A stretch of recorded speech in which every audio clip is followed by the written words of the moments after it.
खातिर मोबाइल चोर काबू किए गए ने। खन्ना दे विच इंटरस्टेट मोबाइल चोर गिरोह का पर्दाफाश पुलिस वालों किया गया। इंटरस्टेट गिरोह के 4 मैंबरों को काबू किया गया।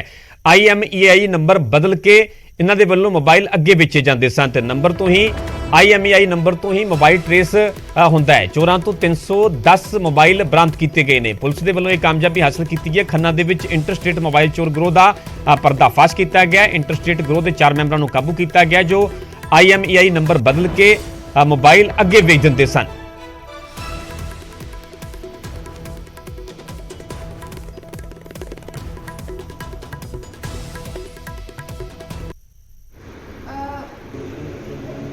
ਆਪਾਂ 310 मोबाइल्स रिकवर किए हैं। 400 तो वध आप बैटरीज रिकवर की। इस तो अलावा जो IMEI फ्लैशर है तो NAND सॉफ्टवेयर जो IMEIs ਨੂੰ फ्लैश करने वास्ते यूज़ होता है तो CPU वो आप रिकवर किया है। तो ये एक interstate mobile theft gang CIA की team under DSP Manjeet, inspector Sandeep and Gurmeet जोड़े CIA इंचार्ज है उन्होंने टीम ने बहुत वधिया ये काम किया है। The beauty of this operation is that initially just a few mobiles were recovered from the Naka, which was brilliantly led. अगली खबर फिरोजपुर तो जिथे कि शहर के पुलिस का फिल्मी अंदाज नजर आया। फास्ट एंड फ्यूरी स्टाइल के मुलजमान काबू किया गया। शहर के अंदर मुलजमान दी गड्डियां का पिछा किया गया। SHO ने बराबर गड्डी लगा के फायर मारे। भीड़ भाड़ वाले इलाके के दरअसल यह पूरा एक्शन होया है। एक महिला ते एक स्कूल बस भी लपेट दे विच आउण तो मुश्किल दे नाल बची। फिरोजपुर दे विच पुलिस दा यह वड्डा एक्शन नजर आया। फिल्मी अंदाज दे विच मुलजमां नूं काबू करने की कामयाबी हासिल की गई। तो फिरोजपुर दी असीं तस्वीरां विखा रहे हैं। शहर के अंदर मुलजमां दी गड्डियां दा पिछा किया जाता है। पुलिस के वल्लों जिवें गड्डी भजाउण की कोशिश की जाती है तो SHO के वल्लों बराबर गड्डी लगा के टायर के विच फायर मारिया जाता। उस तो बाद गड्डी का टायर फट जाता तो उस तो बाद मुलजमां नूं पुलिस वल्लों गिरफ्तार कर लिया जाता है। एक महिला ते एक स्कूल बस भी इस दौरान लपेट दे विच आउण तो मुश्किल दे नाल बचदे ने। तुहानूं तस्वीरां विखा रहे हैं। पुलिस की गड्डी नजर आ रही है तो अगे अगे गड्डी जिहड़ी तस्करां दी मुलजमां की गड्डी है उसका लगातार पुलिस के वल्लों पिछा किया जाता है। जिवें ही मुलजमां नूं गड्डी भजाउण की कोशिश की जाती है तो SHO के वल्लों बराबर गड्डी लगा के मुलजमां की कार के टायर ते फायर किया जाता है। जिस तो बाद मुलजमां की गड्डी का टायर जिहड़ा फट जाता है तो उस तो बाद मुलजमां नूं पुलिस के वल्लों गिरफ्तार करने विच कामयाबी हासिल की जाती है। हालांकि फिरोजपुर बाजार दी तस्वीरां ने भीड़ भाड़ वाली जगह नजर आ रही है। होर भी कई वाहन नजर आ रहे हैं। हालांकि अजिहे हालातों के विच बाजार दे विच अजिहा एक्शन काफ़ी मुश्किल होंदा है पर बड़ी हुशियारी दे नाल बड़े तरीके दे नाल पुलिस के वल्लों इस पूरे ऑपरेशन नूं अंजाम दिता गया तो आखिरकार मुलजमां नूं गिरफ्तार करने विच कामयाबी हासिल की गई।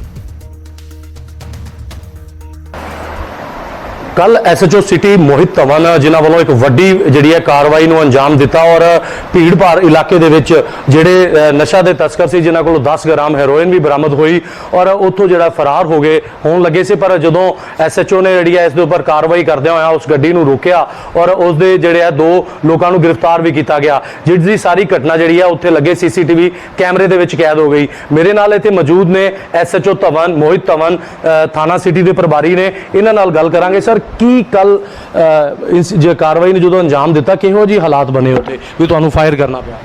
सर असी ना 15 अगस्त के संबंध में पेट्रोलिंग कर रहे थे जो इस बार हदायत आई है जी प्लैटिनम जुबली है ये बड़ा सेंसिटिव माहौल है। सो असी शक्की बंदे चैक कर रहे थे जिस एक गड्डी ना पॉलीटैक्निक कॉलेज के नेड़े खड़ी सी जिद मैनू 2 जोड़े मोने व्यक्ति से शक्की लगे। मैं अपने गनमैनस नूं भेजदा कि इन्हों चैक किया जाए। जब मेरे गनमैन ड्राइवर साइड जाके बारी खोलते हैं तो बारी खोल के उन्होंने कहते कि बाहर आओ। उन्होंने नाल ही धक्का मार के एक तो गनमैन नाल ही बारी बंद करते गनमैन की उंगली जी लैफ्ट हैंड की है वो विच आ जाती है तो सैकेंडली नाल ही गड्डी बैक करते हैं तो मेरा दूजा गनमैन पिछे खड़ा होंदा है वो बैक ते वजदी डिग जाता है। नाल ही गड्डी घुमा के ये बाजार वाल नूं भजा लेंदे है। असी जी मैं तो मेरे नाल जिहड़ा मेरा थानेदार से ड्राइवर वो नाल ही असी पिछे ला लें। रस्ते च इन्हां दी इन्नी स्पीड सी रैश ड्राइविंग सी कि इन्हां ने घट्टो घट्ट एक कैनेटिक नूं अगे जाके गड्डी नूं फेट मारी तो जब असी नेड़े जाके गड्डी ला के मैं उतर के इन्हों काबू करने की कोशिश की है। इन्होंने को अपनी स्पीड नहीं रोकी ना ही इन्होंने गड्डी रोकी। तो एंड ऑफ द टाइम तो पब्लिक सेफ्टी में वेखते हुए मैनू इन्हों के टायर के फायर करना पिया तो उस तो बाद अगे जाके इन्हों की गड्डी जरूर स्लो होगी तो अगे 10 किलोमीटर अगे जाके इन्होंने आमे वाली बस्ती है उतों असी इन्हों राउंड अप किया। सर बिल्कुल एक वड्डी कार्रवाई नूं तुसीं अंजाम दिता है जिसकी प्रशंसा भी आम लोग भी कर रहे हैं पर किते ना किते तुसीं नॉर्म्स या कानून की गल करिए तो की इन्हों बाहर दूर तक नहीं लिजाया ਜਾ ਸਕਦਾ ਸੀ, ਕਿਉਂਕਿ ਉੱਥੇ ਆਮ ਜਨਤਾ ਵੀ ਸੀ, ਆਮ ਪਬਲਿਕ ਵੀ ਸੀ। ਕਿਤੇ ਨਾ ਕਿਤੇ ਕਾਨੂੰਨ ਮੇਰੇ ਖਿਆਲ 'ਚ ਇਹ ਵੀ ਕਹਿੰਦਾ ਵੀ ਆਮ ਜਨਤਾ ਦੀ ਕਿਤੇ ਕਾਰਵਾਈ ਦੇ ਵਿੱਚ ਜਾਨ ਨਾ ਜਾਵੇ। ਉਹ ਕਿਹੋ ਜਿਹੀ ਪੋਜੀਸ਼ਨ ਸੀ, ਕਿਉਂ ਤੁਸੀਂ ਉਹਨਾਂ ਨੂੰ ਬਾਹਰ ਜ਼ਿਕਰ ਨਹੀਂ ਲਿਜਾ ਸਕਦੇ ਸੀ ਕਿਤੇ? ਨਹੀਂ ਸਰ, ਇਹਦੇ 'ਚ ਇਹ ਹੈ ਕਿ ਜਦ ਇਹ ਕੰਮ ਹੋਇਆ ਉਹ ਇੱਕ ਵਿਚਲਾ ਚੌਂਕ ਹੈ ਬੰਸੀ ਗੇਟ, ਉੱਥੇ ਇੰਨਾ ਕੁ ਰਸ਼ ਸੀਗਾ, ਜੇ ਮੈਂ ਉੱਥੇ ਪਬਲਿਕ ਦੀ ਸੇਫਟੀ ਨੂੰ ਲੈ ਕੇ ਡਿਸੀਜਨ ਨਾ ਲੈਂਦਾ ਤੇ ਹੋ ਸਕਦਾ ਸੀ ਇਹ ਕਿਸੇ ਨੂੰ ਨੀਚੇ ਕੁਚਲ ਦਿੰਦੇ। ਉਹ ਜਿਹੜਾ ਐਕਸ਼ਨ ਮੇਰੇ ਤੋਂ ਲਿੱਤਾ ਗਿਆ, ਇਹਦੀ ਪਬਲਿਕ ਸੇਫਟੀ ਨੂੰ ਵੇਖਦੇ ਫਾਇਰ ਕੀਤਾ ਗਿਆ, ਟਾਇਰ ਦੇ ਵਿੱਚ ਬੜਾ ਰਿਸਪੌਂਸਿਬਲੀ ਫਾਇਰ ਕੀਤਾ ਗਿਆ। ਉਸ ਦੇ ਕਾਰਨ ਇਹਦੀ ਗੱਡੀ ਅੱਗੇ ਜਾ ਕੇ ਸਲੋ ਹੋਈ ਹੈ ਤੇ ਪਬਲਿਕ ਨੇ ਸਾਡਾ ਸਾਥ ਦਿੱਤਾ ਹੈ ਕਿ ਸਾਨੂੰ ਦੱਸ ਦੇ ਕਿ ਇਸ ਪਾਸੇ ਗਈ, ਇਸ ਪਾਸੇ ਗਈ ਹੈ, ਤੇ ਉਸ ਤੋਂ ਬਾਅਦ ਅਸੀਂ ਇਹਨੂੰ ਫੜ ਸਕੇ ਹਾਂ। ਸੋ ਜਿਹੜਾ ਵੀ ਐਕਸ਼ਨ ਲਿੱਤਾ ਹੈ ਪਬਲਿਕ ਸੇਫਟੀ ਦੇਖ ਕੇ ਲਿੱਤਾ ਗਿਆ। ਬਿਲਕੁਲ, ਇਹ ਸਨ ਮੋਹਿਤ ਧਵਨ ਜਿਨ੍ਹਾਂ ਨੇ ਕੱਲ ਇੱਕ ਵੱਡੀ ਜਿਹੜੀ ਹੈ ਕਾਰਵਾਈ ਨੂੰ ਅੰਜਾਮ ਦਿੱਤਾ, ਔਰ ਉਹਨਾਂ ਵੱਲੋਂ ਸਾਫ਼ ਤੌਰ ਤੇ ਦੱਸਿਆ ਜਾ ਰਿਹਾ ਹੈ ਕਿ ਹਾਲਾਤ ਮੌਕੇ ਤੇ ਇਹੋ ਜਿਹੇ ਪੈਦਾ ਹੋ ਗਏ ਸਨ ਕਿ ਜੇਕਰ ਇਹਨਾਂ ਆਰੋਪੀਆਂ ਨੂੰ ਉੱਥੇ ਨਾ ਰੋਕਿਆ ਜਾਂਦਾ ਤੇ ਇਹ ਜਿਹੜਾ ਹੋਰ ਕਈ ਲੋਕਾਂ ਨੂੰ, ਜਿਹੜੇ ਆਮ ਜਨਤਾ ਨੇ, ਉਹਨਾਂ ਨੂੰ, ਕਈ ਲੋਕਾਂ ਨੂੰ ਕਾਫੀ ਜਿਹੜਾ ਨੁਕਸਾਨ ਪਹੁੰਚਾ ਸਕਦੇ ਸੀ। ਔਰ ਜੋ ਸੀਸੀਟੀਵੀ ਦੇ ਵਿੱਚ ਦੇਖਿਆ ਗਿਆ, ਕੁਝ ਲੋਕਾਂ ਨੂੰ ਇਹਨਾਂ ਵੱਲੋਂ ਕੁਝ ਲੋਕਾਂ ਨੂੰ ਕੁਚਲ ਵੀ ਦਿੱਤਾ ਗਿਆ, ਔਰ ਹਾਲਾਤ ਉੱਥੇ ਕਈ ਨਾ ਕਈ ਇਹੋ ਜਿਹੇ ਬਣੇ, ਜਿਵੇਂ ਐਸਐਚਓ ਸਾਹਿਬ ਨੇ ਦੱਸਿਆ ਵੀ ਉਹਨਾਂ ਨੂੰ ਮਜਬੂਰਨ ਜਿਹੜਾ ਹੈ ਉਹਨਾਂ ਦੀ ਗੱਡੀ ਦੇ ਟਾਇਰ ਦੇ ਫਾਇਰ ਕਰਨਾ ਪਿਆ ਔਰ ਉਹਨਾਂ ਨੂੰ ਰੋਕਣਾ ਪਿਆ, ਕਿਉਂਕਿ ਹੋਰ ਲੋਕਾਂ ਦੀ ਜਿਹੜੀ ਹੈ ਜਾਨ ਬਚਾਉਣਾ ਵੀ ਬਹੁਤ ਜ਼ਰੂਰੀ ਸੀ। ਫਿਰੋਜ਼ਪੁਰ ਤੋਂ ਕੈਮਰਾਮੈਨ ਦੇ ਨਾਲ ਮਨਦੀਪ ਕੁਮਾਰ, ਨਿਊਜ਼ 18 ਪੰਜਾਬ। ਰੁਕ ਕਰਦੇ ਹਾਂ ਅਗਲੀ ਖਬਰ ਦਾ। ਜੇਕਰ ਤੁਸੀਂ ਆਪਣਾ ਬੀਮਾ ਰੀਨਿਊ ਕਰਾਉਣ ਜਾ ਰਹੇ ਹੋ ਤਾਂ ਜਰਾ ਸਾਵਧਾਨ ਹੋ ਜਾਓ। ਗੁਰੂਗ੍ਰਾਮ ਪੁਲਿਸ ਦੇ ਵੱਲੋਂ ਫਿਲਮੀ ਅੰਦਾਜ਼ ਦੇ ਵਿੱਚ ਚੱਲ ਰਹੇ ਅੰਤਰਰਾਜੀ ਗਰੋਹ ਦਾ ਪਰਦਾਫਾਸ਼ ਕੀਤਾ ਗਿਆ। ਕਿਸ ਤਰੀਕੇ ਦੇ ਨਾਲ ਇਹ ਗਰੋਹ ਕੰਮ ਕਰਦਾ ਸੀਗਾ, ਇਸ ਰਿਪੋਰਟ ਦੇ ਵਿੱਚ ਦੱਸਦੇ ਹਾਂ।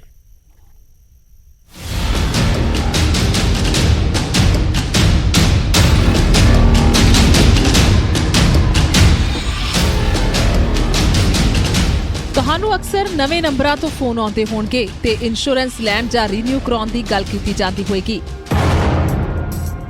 ਤੇ ਜਿਸ ਲਹਿਜੇ 'ਚ ਕਾਲਰ ਗੱਲ ਕਰਦਾ ਉਸ ਨੂੰ ਸਾਰੀ ਡਿਟੇਲ ਵੀ ਦੇ ਦਿੰਦੇ ਹੋ। ਪਰ ਹੁਣ ਜ਼ਰਾ ਸੰਭਲ ਕੇ। ਦਰਅਸਲ ਦਿੱਲੀ ਸ਼ਾਦਰਾ ਦੇ ਇੱਕ ਕਿਰਾਏ ਦੇ ਕਮਰੇ ਦੇ ਵਿੱਚ ਚੱਲ ਰਹੇ ਫਰਜ਼ੀ ਕਾਲ ਸੈਂਟਰ ਦਾ ਭਾਂਡਾਫੋੜ ਹੋਇਆ, ਜਿੱਥੋਂ ਹੈਰਾਨੀਜਨਕ ਖੁਲਾਸੇ ਹੋਏ ਨੇ ਤੇ ਕਿਵੇਂ ਇੱਕ ਕਿਰਾਏ ਦੇ ਕਮਰੇ ਦੇ ਵਿੱਚ ਬੈਠ ਕੇ, ਜਿੱਥੇ ਪੂਰੇ ਫਿਲਮੀ ਅੰਦਾਜ਼ 'ਚ ਨੈਕਸਸ ਚੱਲਦਾ ਸੀ, ਹੁਣ ਤੱਕ 150 ਹਾਈ ਪ੍ਰੋਫਾਈਲ ਲੋਕਾਂ ਤੋਂ ਚੇਨਈ, ਬੈਂਗਲੁਰੂ, ਫਰੀਦਾਬਾਦ, ਗੁਰੂਗ੍ਰਾਮ, हैदराबाद तक ਲੱਖਾਂ रुपए ठगे गए। लगभग 150 लोगों, देश के विभिन्न कोणों के लगभग 150 लोगों के करीब इन्होंने ठगी कर चुके हैं। ये इन्होंने ऐसा हमें बताया है।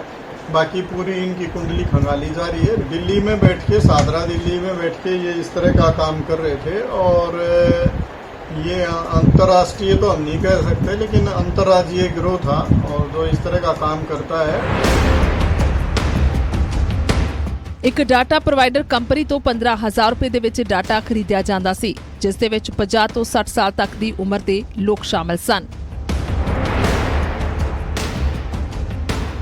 उनके खिलाफ भी हम कार्रवाई करेंगे। हमने इस तरह की एजेंसी की पहचान की है जिन्होंने इनको डाटा प्रोवाइड कराया था, और मैं पहले भी बता चुका हूं कि हम उनके खिलाफ भी कार्रवाई करेंगे, और आगे भी अगर कोई भी एजेंसी इस तरह के किसी भी आदमी को जो इस तरह का अपराध करता है उसको डाटा प्रोवाइड कराएगी, उसके खिलाफ हम एक्शन। ਕਾਲ ਸੈਂਟਰ ਦਾ ਮਾਸਟਰਮਾਈਂਡ ਦਿੱਲੀ ਦਾ ਰਹਿਣ ਵਾਲਾ ਸੁਨੀਲ ਨਾਂ ਦਾ ਸ਼ਖਸ ਹੈ, ਜੋ ਪਹਿਲਾਂ ਕਿਸੇ ਕਾਲ ਸੈਂਟਰ 'ਚ ਕੰਮ ਕਰਦਾ ਸੀ, ਪਰ ਜਲਦੀ ਅਮੀਰ ਹੋਣ ਦੇ ਚੱਕਰ 'ਚ ਇਹ ਸਾਰਾ ਗਿਰੋਹ ਬੁਣਿਆ ਗਿਆ।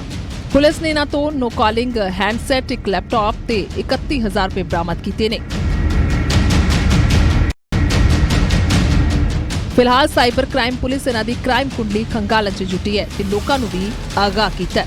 ਗੁਰੂਗ੍ਰਾਮ ਤੋਂ ਧਰਮਵੀਰ, ਨਿਊਜ਼ 18 ਪੰਜਾਬ।